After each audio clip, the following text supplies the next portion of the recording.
Hello and welcome to our session on battery cell production and more specifically ramping up that battery production. The investment in new and expanding lithium-ion battery gigafactory production is perhaps the biggest opportunity and transformation in the automotive value chain in more than a century. OEMs, battery cell manufacturers, tier one suppliers are building and partnering to add gigawatt hour capacity on a huge scale, especially to ensure regional capacity in major production hubs across Europe and North America. In this session, we'll look into the changes in production footprints and gain insight into the specific manufacturing requirements needed to scale up this essential ingredient in EV manufacturing. Now, offering their expertise and insights, I'm joined by our panel of experts. Lars Carlstrom is founder and CEO of Italvolt. He previously started British Volts in the UK, which are building a 30 gigawatt factory in the northeast of England. Now Lars is building another exciting venture in Italy under the company Italvolt, which is planning to build a 45 gigawatt battery factory in northern part of Italy. Also joined by Kevin Brundish, who's CEO at AMTE Power. Kevin is a founder and director at the battery cell manufacturer, which specialises in high performance cells and is now planning to expand to a 2 gigawatt factory in the UK. Aminso Villaguerra Gomez is a quality solutions manager at Zeiss Industrial Quality Solutions, and he specialises in industrial applications of X-ray computed tomography, working in dimensional metrology, 3D X-ray imaging, and microscopic and non-destructive evaluation. So it's a great pleasure to have you all here on site. I know we've at various points spoken we've interviewed Kevin regarding expansion plans there. So, and Lars as well, quite recently, I know we've had discussions with you. And whilst not directly with Hermin, so we have had quite a lot of contact with Zeiss actually, discussing the very topic of quality control using CT systems. So all of these things are relevant to building more battery cells. And we've seen across the news, the scale of this, the planned ambition around this.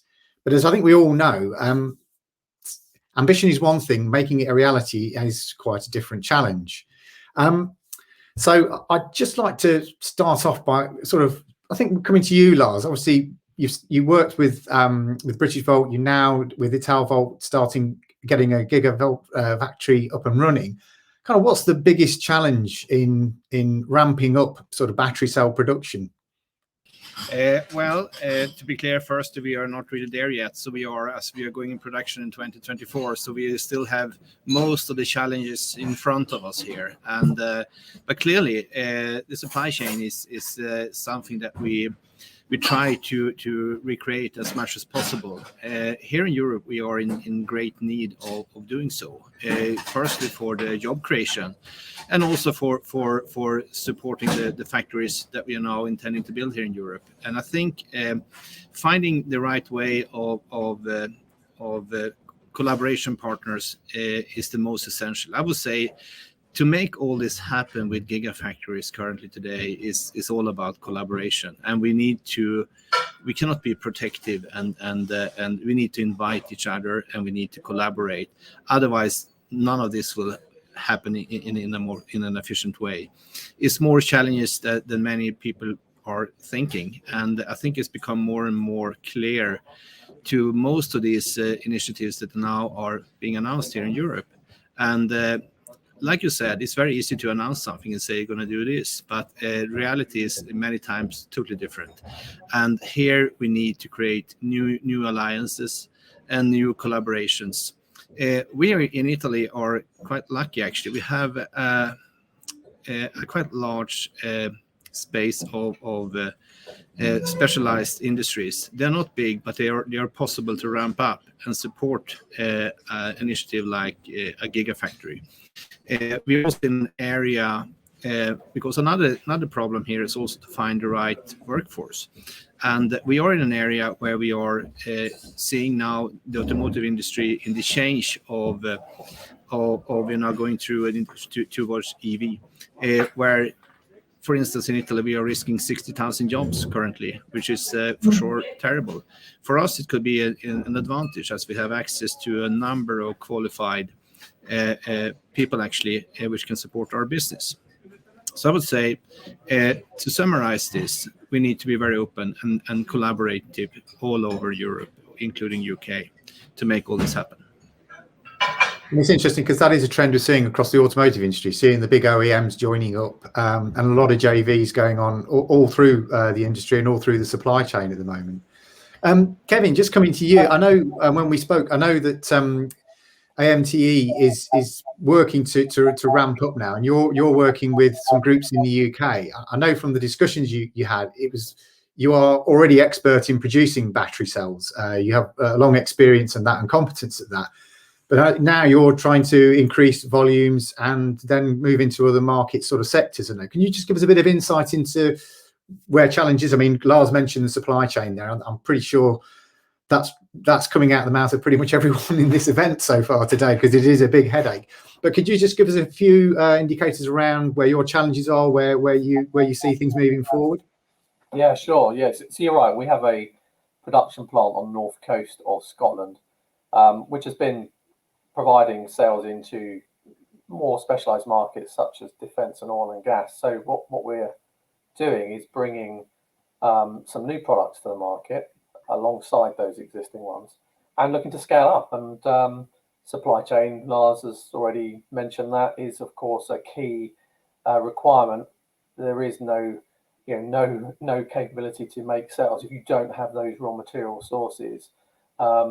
Onshore is obviously an ideal scenario, but nonetheless, wherever they are is the right answer. Skills, Lars has mentioned, and then I think it really is having that ability to make the cells. So having a developed product with all the processes, commissioning a factory is something that's easy to misjudge. It does take a long time to get yields to sort of the right levels to get the economic returns. And so those are all the things, of course, we know need to be done because we've brought a plant online and commissioned it, although it's not at the scale that we're talking about going to. Infrastructure build out, space, but one of the ones is the energy supply. Really, you need to be located where there is a low carbon source of energy. That's key to the whole net zero and whole low carbon approach to sales into automotive. So I'd add that on to everything Lars has said, and Lars is also right. Collaboration is key. We've worked with our end clients and our supply chain partners really from the start when we've been taking the sales forwards, so that we have a lot of those answers in play as we move forwards. So the collaboration, both with the supply chain you have, but Lars is also right. We have had collaborations in the past with companies that are looking at scaling up as well. Wherever you're scaling up, I think there's a common set of requirements that aren't very competitive. So working together to solve those is key. It's interesting because I think, if I'm right in thinking, that the battery cell industry has been quite secretive. They're quite protective of their chemistries and processes to some degree. So, but I assume you're talking about partnerships with other competencies and other areas in that respect in terms of moving things forward.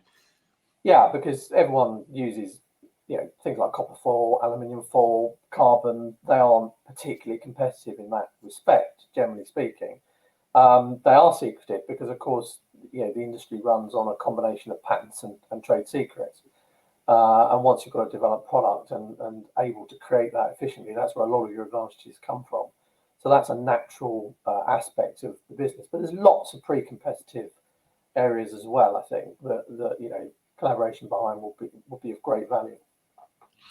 And I mean, I know, as I say, we've done some work with Zeiss in recent weeks, and I know that one of the sort of challenges is quality control is a big issue for any kind of production, but battery cell production and by extension the sort of battery pack. Working with your clients, your tier and OEM clients, are you seeing a demand for faster processes that allow that scaling of volume? Is that something that you're seeing a sort of a demand from in that respect? Yes, most definitely, and that's an interesting way to follow the conversation, given we started with Lars and Kevin, who are experts on creating these manufacturing processes and trying to build up battery manufacturers. And they have spoke about supply chains and raw materials and implementation and efficiency. At Zeiss, we are an quality inspection manufacturer provider. So we are at the other end of the spectrum when someone is either finalizing a product or trying to optimize a recipe for creating a new type of battery. So we basically enable these manufacturers to be better at what they're doing and trying to catch up faults early on or problems early on during the process, so they don't spend a lot of time doing a manufacturer that is going to be to waste because it's not the best or because there is a failure. Regarding the speed up, yes, the inspection technologies of today have some limitations in terms of time, and we are working in speeding up the processes of inspection and trying to see new technologies. One of those technologies is X-ray inspection because it's non-destructive and it can see inside without opening the battery. But the scale times is a very good point, because when you think about the challenges of the new manufacturer for all the new energy vehicles, and it's not new energy vehicles, there is also electronics and other markets out there. We are talking about people trying to make millions of cars per year. That means that a battery manufacturer will have to create millions of batteries per day. And that means that if you do inspection processes, they have to be really quick. And you might not be able to inspect 100%, but you should be able to create some batch inspection and be able to feed that back to the manufacturer to see if they are doing a good job, or if the quality of their batteries is good, or it needs improvement. I mean, it's interesting. With all production processes, there are takt times, cycle times that we see, and it's just interesting to see whether. I mean, we know quality control's been a challenge certainly for some of the OEMs and tiers dealing with battery packs, battery cells, etc. Just going back to some points that Lars and Kevin were making earlier on, in terms of some of the challenges. I mean, Lars, you said getting the right sort of skill set, the right workforce can be a challenge now. And you said, I mean, yours is going to be established in northern Italy, where there's a lot of car making, a lot of technology. So there's probably a reasonable pool there. But I'm guessing there's a quite fierce competition for those skills. And also, do you see the need for more people to sort of come into this sort of technology area? Do we need to, I mean, often you speak to any engineering division within any kind of manufacturing company, they're always asking for more engineers of a certain discipline or whatever. Do you see there will be a growing need to meet that kind of demand as this kind of gigawatt increase hopefully comes to fruition? Definitely. I think you are in a very important space here. We see clearly the importance of the location of the factory. We are in a very highly educated part of Europe, also in the south of Europe, which is also makes it interesting for people to move to. Compared to competitors, we have, well, I shouldn't say competitors because I like the word collaboration, but other initiatives like from Sweden, where I'm from also, you have Northvolt, and they're based in the northern part of Sweden, which is not an easy part to attract highly skilled workforce to. I mean, firstly, it's far away, it's very cold, and we are in a place which is desirable place to live at, and also having this pool of resources from the Motor Valley of Europe, where you can see a lot of these competences already are in place, and that's something a huge advantage for us, and therefore I think our location is very interesting from that point of view. Also, collaboration with Politecnico is something that we also initiated, and also for the more blue collar workforce, we have now, we're just about to launch the battery academy, where we are educating young kids to become the future battery partners in the factory. So that's also a very important part for us to also see that we can get the young generation up on track here, and also maybe you can also save a lot of kids actually, which is not going to end well for in the future. So we would like to attract as much of these kids in an early age and educate them in this business, which is also securing our future for qualified workforce. And Kevin, I know you already got an established manufacturing operation. You mentioned there in Thurso, you're looking to expand to another one. Has it been an issue for you to attract the right sort of people? I mean, Thurso, for anyone who doesn't know, is quite a long way north. It's right at the northern tip of the UK. I'm guessing it's pretty wild and windy up there at the moment. But has it been a challenge bringing in finding the right workforce? And secondly, that expansion you're looking at, is it quite a niche skill and qualification set that you're looking for to work in battery sort of battery cell manufacture?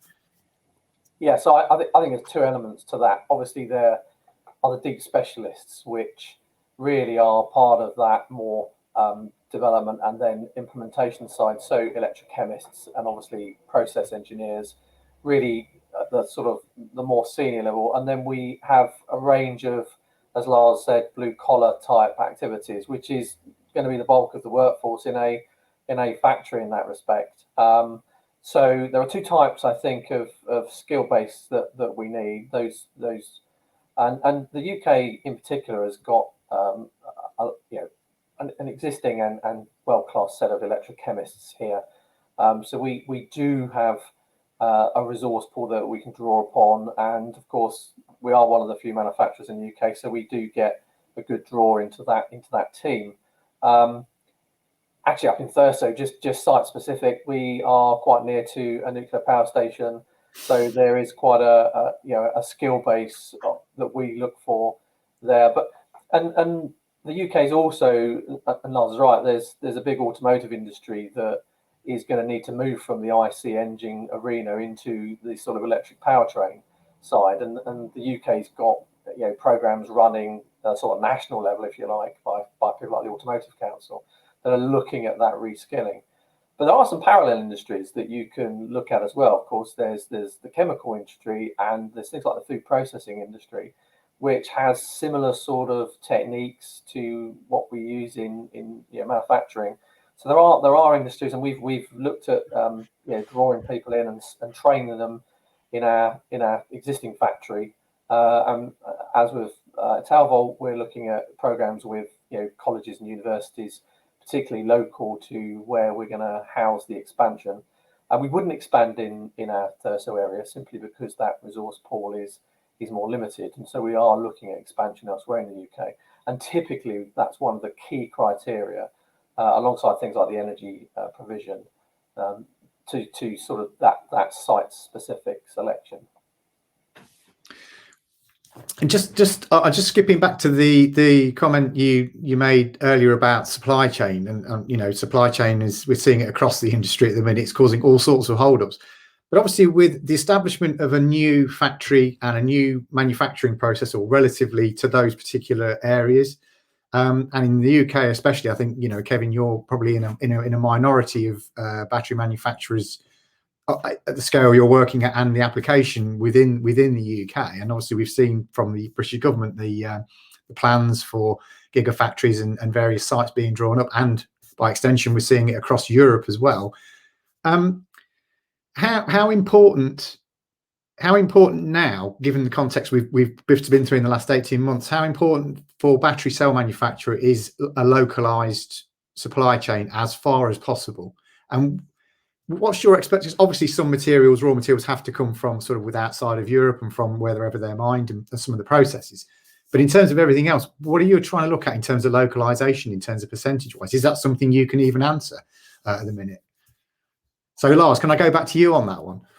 Sure, you can, actually, yes. I think localization is crucial and it's important. And As for the job creation, we are talking about 3,000 people direct employed at our factory, but in the larger ecosystem, it can easily be 10,000 people. So, I mean, it's of importance that we together with the area we are active in find collaborations and can create this kind of structure to boost the jobs, and also for our sake, for sure, transport should be short. I mean, we are now in a space where we now should reduce emission, and so therefore we cannot transport products far away, and especially not from Asia, where we add additional pollution and green gases, something we are here for preventing. And so therefore the localization is key, and that's something we are working very hard with. And also we have made space at the giga space, which we're calling it, to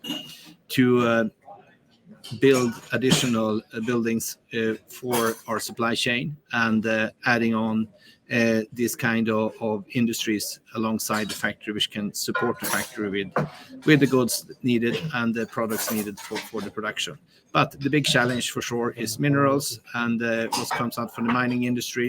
It's very difficult to foresee how we can be successful in this process. And I see also that within Europe we need to find how can we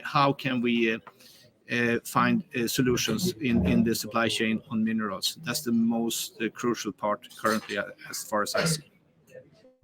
And is that the same for you, Kevin? Do you see that as that sort of that side of the supply chain as being perhaps the most challenging? Yes, look, I think the proximity question is a matter of how deep into the supply chain you go, and our immediate provision is more the chemical processing industry rather than the sort of out the ground mining space. But you're right. I mean, I was recently at an event where they talk about how long it takes to get from sourcing, minerals to getting them out of the ground in an economic fashion, and it takes some time, and it's things like regulation that come into play there, and permitting, which takes some time. So it is a key.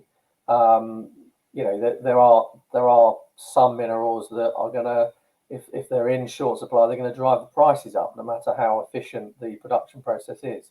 So it is absolutely key. Again, it's one of those sort of broad situations where everybody needs those supplies to be plentiful, so that the pricing can come down. We're working on some chemistries which rely way less on some of those sensitive materials. We've got a sodium-ion product, for instance, which avoids some of those challenges. So there are ways forward in both way the chemistry can be developed and moved forward, alongside absolutely increasing that supply chain, localizing it as much as possible, and Lars's point, absolutely minimizing the carbon footprint for anything that you are importing. And there's rules of origin in the UK as well, and a certain amount of it has to come from the EU or the UK. So there are other aspects as to why we're going to need to do localization in that respect. Yeah, there's a real myriad of challenges with the supply chain at the minute, not just actually getting hold of the material. I mean, and we're seeing development of other chemistries using other materials to replace some of the ones that are harder to get hold of, or there are supply chain issues with them for wherever they might be coming from. So I mean, I'm assuming in the future that might mitigate some of those challenges. I just want to move a bit further into the sort of process now. And touched on it briefly with Hemiso. In terms of production operations, quality control with any sort of, if you want to ramp something up, quality control then becomes a real challenge, or can become a real challenge. Hemiso, are you seeing that is something coming from your clients? Obviously, I know that you've developed, or you have the technology you're applying to this now, but obviously there's a big demand there. And are you seeing a spike in the fact that they are in areas struggling with the management of various components being manufactured? Yes, and definitely there are some challenges. I mean, the first thing is to create the manufacturer, and I think the major concentration or energy people are putting is into building these manufactories and trying to come up with a fast way of creating batteries. But there is an important part of this is the management of all of these processes, and digitalization plays an important role to improve the product quality and achieve a more transparent and efficient manufacture process. Basically, to manage the energy consumption and cost in the battery cells manufacturing and quality as well. This generally can be achieved with technology management methods, and these technology methods should be able to do qualitative as well as quantitative statements in the short to medium term to drive measures that can be applied to the battery cell manufacturing. All of this, there is a demand for that, and we see in our industry people approaching us for quality solutions. But generally, the quality solutions we have right now are just inspection technologies that are going to assess the how good the batteries are performing, and if there are ways that we can improve that. But in what you are saying in terms of managing like a full portfolio and particularly going towards digitalizations, that needs to include not just the quality assessment, but also assessment of possible impacts, consequences, and risk of technology, and combine this with some forecasting functions to deal with projections of opportunities and develop of new capabilities for strategic planning in the future. We see grow in the demands, but this is gonna if the forecasting that the governments in different countries, and remember, I am currently in the United States, are making for 2030 and 2040 are going to become real, and we are going to become mostly electric vehicles, then this needs to ramp up at a higher speed that we are seeing right now.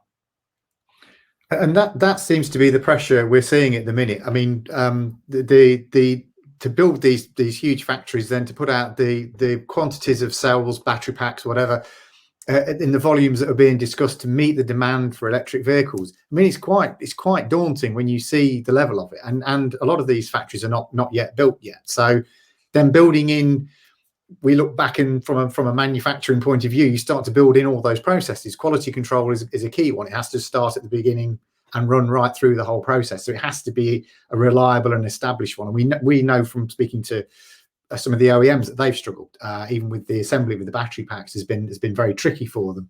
So, I mean, I know, going back to Kevin briefly on sort of quality control, I know, Kevin, you're speaking to you in the past, you kind of have your quality control processes pretty much set, because as you mentioned there, you're working with the chemistry of it, the process materials that come to you, you kind of got that set. As you move to, and you're working in, currently working in, correct me if I'm wrong, in a sort of the high performance battery sector. So relatively low volume as compared to perhaps the sort of mass produced ones that the sort of Fords and GMs are kind of looking at. I know that you do want to move into those sort of areas. Do you see you having to adapt or adjust or expand your quality control processes as that production sort of speeds up and volume increases? Yeah, I mean, obviously that's something that's got to be done. I mean, there's two reasons for that. One is the sheer volumes mean your yields have to be high to get those price points that you need. And by the way, the production process is ideal for, in my view, is there's a lot of optimization possible with instrumentation, and Jaminzo's talked about some of that as well. A good example, we're working on reducing the formation of a particular part of the process, formation and aging, because it takes up a very large amount of the volume of any production plant, and so reducing those timeframes makes the whole process cheaper and quicker.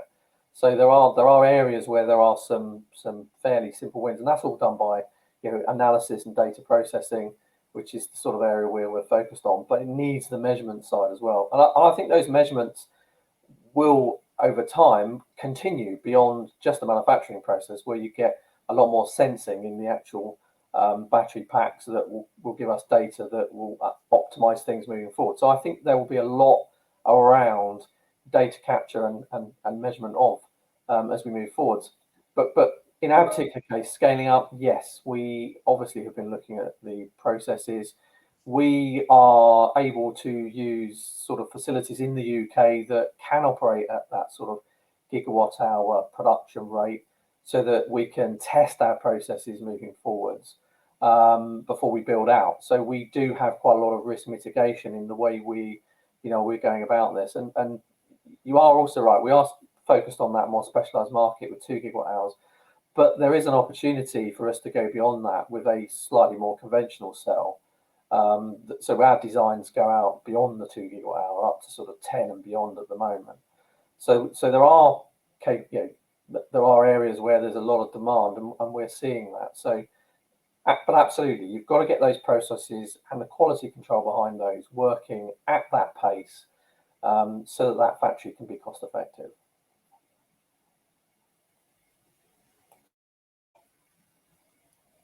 Nick, you are on mute. Thank you.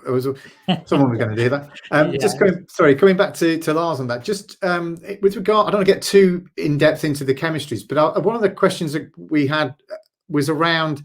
We're looking at. I mean, there's a lot to talk about now. We're seeing some developments around solid state batteries. So, are you? Does that affect your production plans? I mean, Kevin, I know you're working with lithium-ion at the minute. You mentioned a sodium-ion one there. And Lars, I think yours is a lithium-ion focused plant. Does that impact on? Are you purely focused on this formulation and this structure, or are you flexible enough to meet as those things change, or will they not impact that process that you have inbuilt into your respective production operations that much with the slight changes in the design, or will it make a bigger impact? Because obviously it's still a developing sort of area in some respects, and we're expecting to see some kind of movement on solid state in terms of sort of mass usage at some point in the not too distant future. What's your views on that, and how does that affect when you're planning to go forward?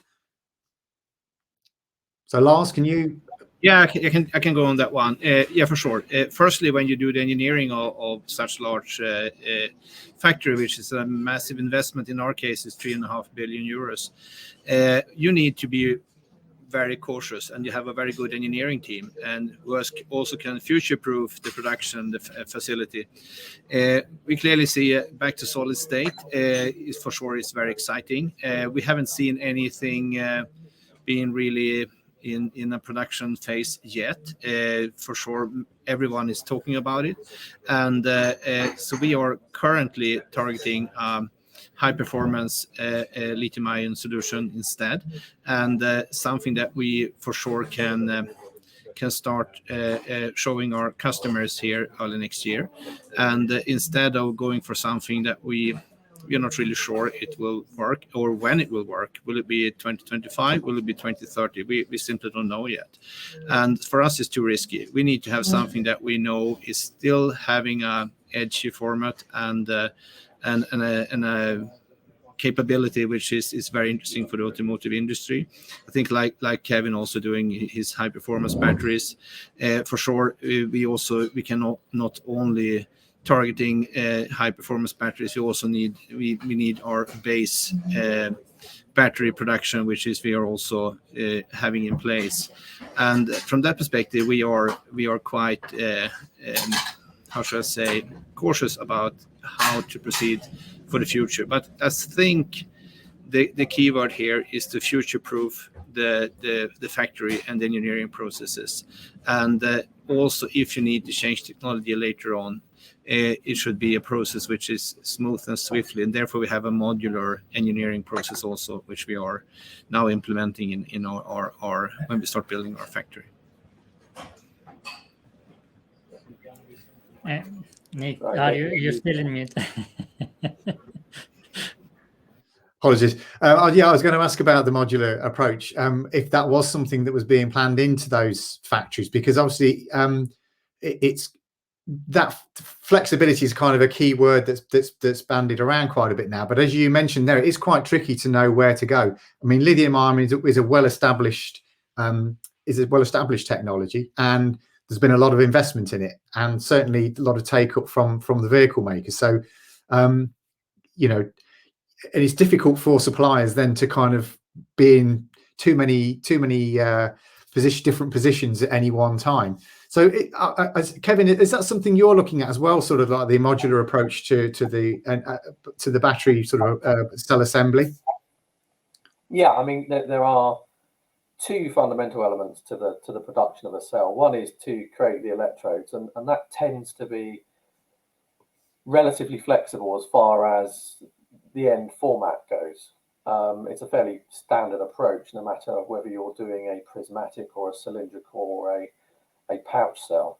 The second phase, the cell assembly, is obviously very much orientated around a given format, but you know, it's flexible on the chemistry.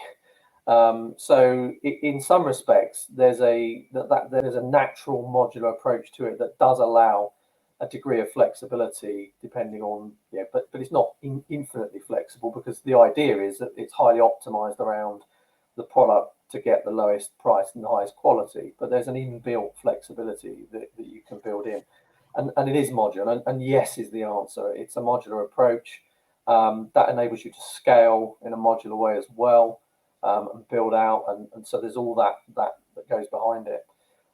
In terms of solid state, I think Lars is spot on. The opportunity is very exciting. You have to build factories with evolutions of technologies in mind, and that's just one of them. Some of our technologies sit alongside a standard energy cell, so whether it's sort of lithium-ion or sodium-ion or solid state doesn't really matter.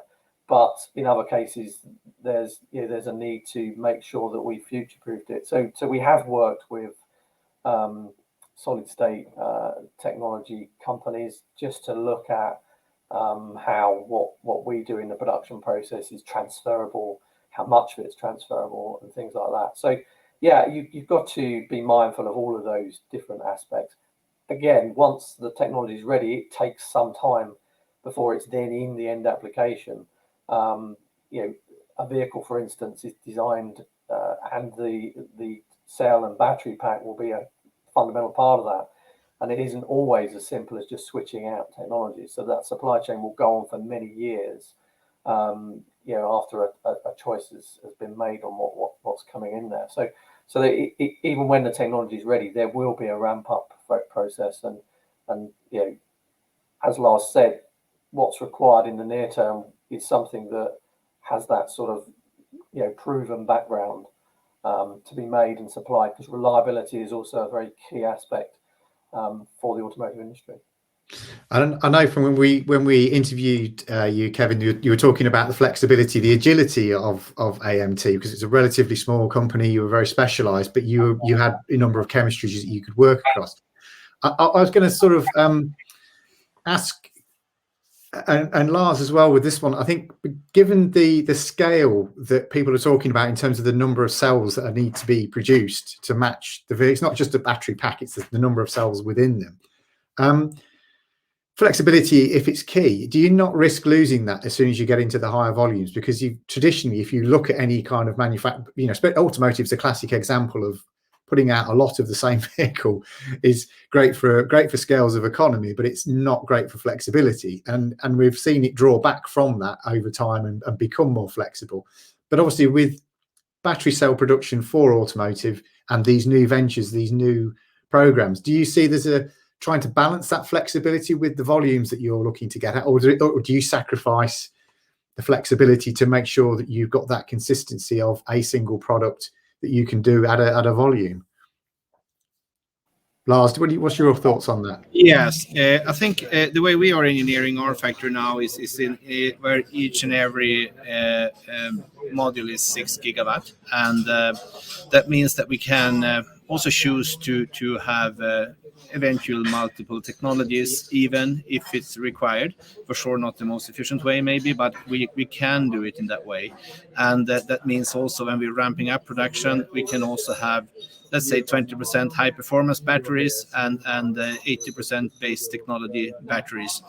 And the modular approach for sure helps this thinking and engineering, and can support the production in a significant way. So I think from our perspective, we have chosen that being on that path right now, and I think that's something we foresee can be rewarding, and also for our customers, that we can support them with maybe at least two products, a high performance product and a base technology.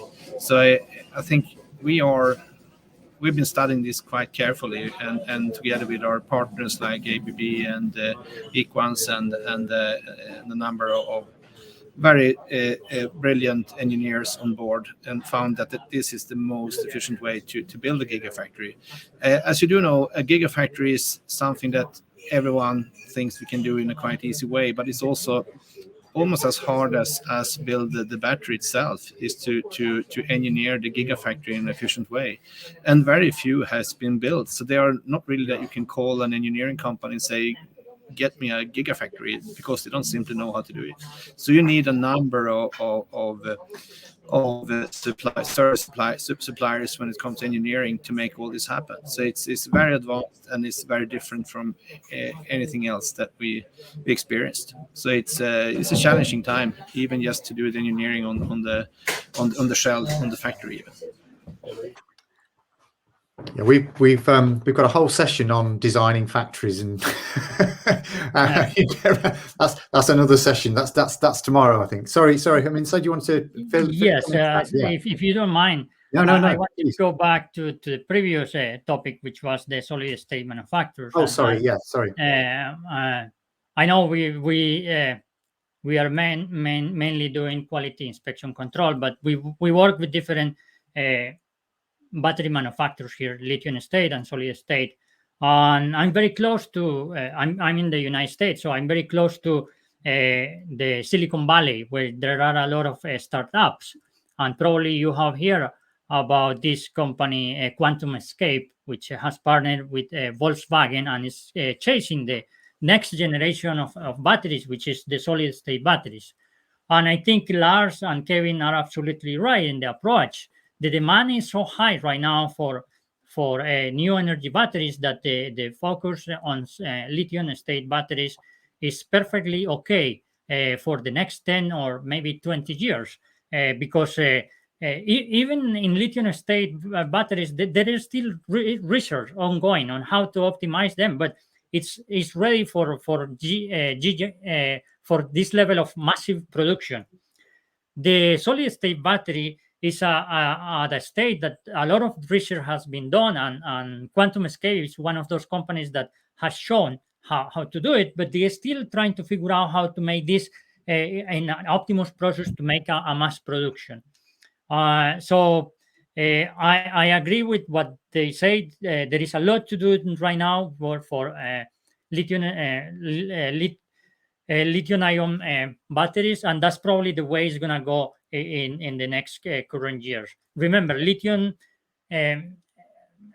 lithium-based batteries were invented in the 19s, and it's taken 20 years to get to this level. So we should keep the momentum ongoing. And once those solid-state batteries, which are great because they have more efficiency, more capacity, reduce the size and all of that, when they're ready for production, then other manufacturers could take a look at that. And there is a lot of knowledge that can be transferred from this lithium-based solid to solid-state batteries, because there are processes that are similar. Things that are going to change are the materials and the electrodes and all of that, but a lot of those inspection technologies and manufacture floor could be leveraged in the future. Yeah, and it's interesting. I mean, we've had a couple of questions from the audience around solid state batteries, and with the feasibility of producing them and the way your approach to them. And thanks. I mean, so yeah, I mean, it's interesting from the outside now. It always seems like it is still very much a moving and developing side of the automotive industry. I say the automotive industry, although it's always developing, it does like things to be standardized and to be able to be produced quickly and efficiently. Just one thing, we've got time for just one more sort of question and topic, which has been raised by a couple of our audience.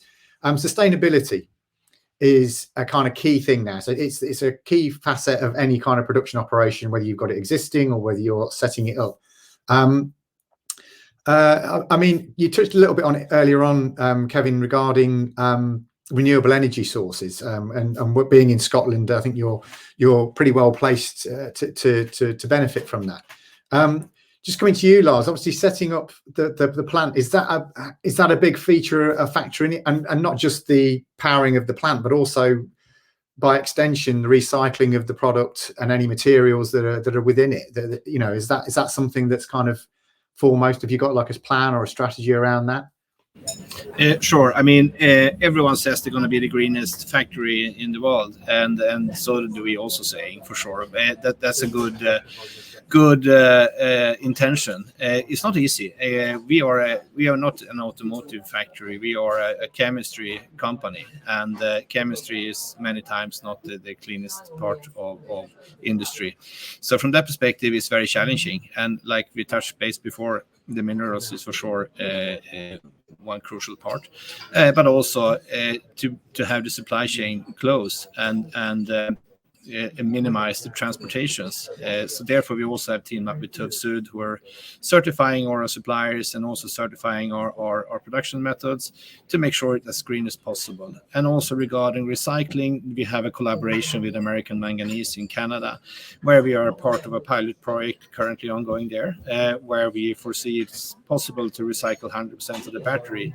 So it's very interesting and fascinating space to be in. Also, it's not my expertise, for sure not, but we are bringing in on board the most knowledgeable people in the industry to make all this work together. And back again, collaboration is key. We need to have the best minds available in the market to support such huge initiative. So that's the key. And so this can be possible to be green if we are very collaborative and make all this happening.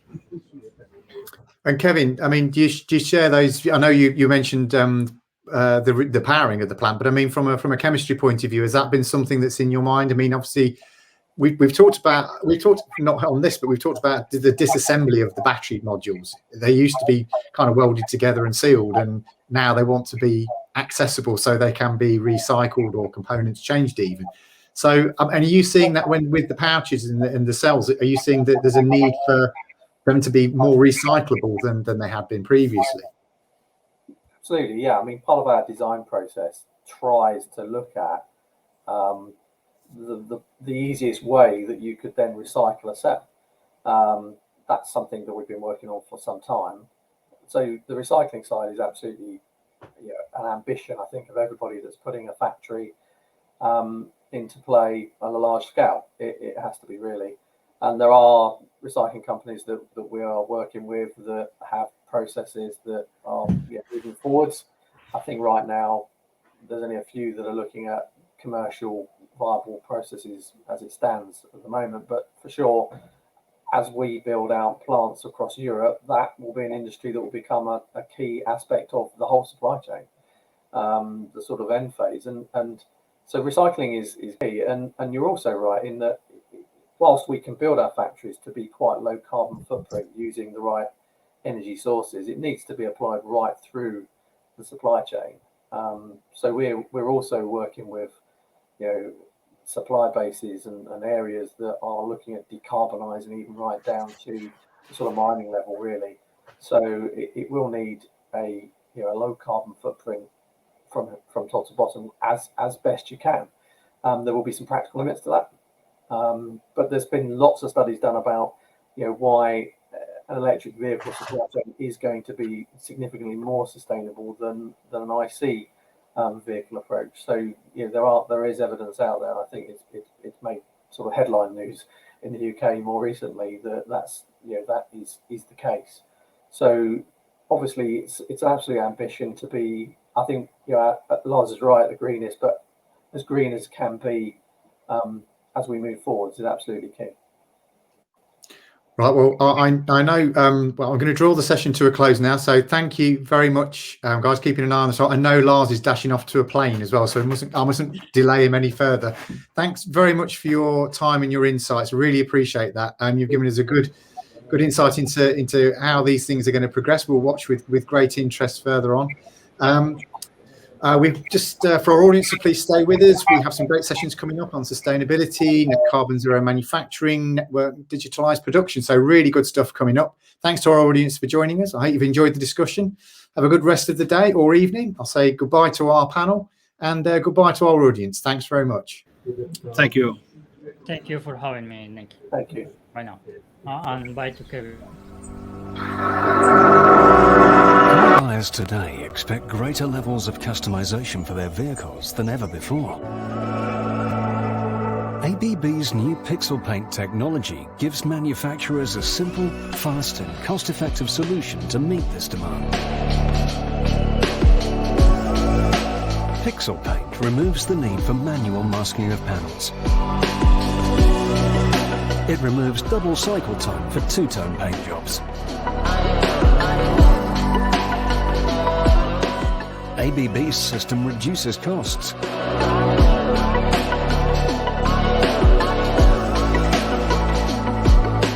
ABB Pixel Paint's inkjet head features more than 1,000 nozzles.